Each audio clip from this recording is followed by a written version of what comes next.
Welcome to Man Does Tech, where I solve the problems you didn't even know you had. In this video, I will explain how to make vegetable egg soup at home. First, gather all your ingredients. You'll need about 2 cups of chopped vegetables such as carrots, spinach, and mushrooms. Also, have 2 large eggs, 4 cups of broth, and a tablespoon of soy sauce ready. This ensures a smooth cooking process and a delicious final dish. Make sure everything is prepped before you start.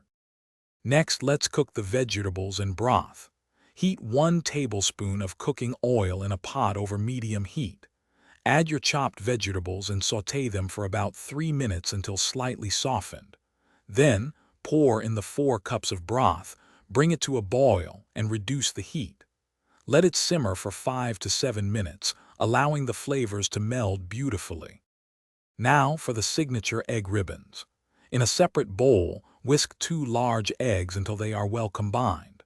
While the soup is gently simmering, slowly drizzle the whisked eggs into the pot in a thin stream.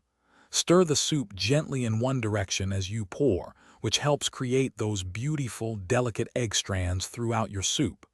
This step adds wonderful texture. Finally, it's time to season and serve your delicious soup. Stir in 1 tablespoon of soy sauce and a pinch of black pepper. Taste the soup and adjust any seasonings to your preference, perhaps adding a little more salt or pepper. Ladle the hot soup into bowls, garnish with some fresh chopped green onions, and enjoy this comforting, homemade vegetable egg soup right away. It's truly satisfying. Thanks for watching. If you found this helpful, don't forget to like and subscribe.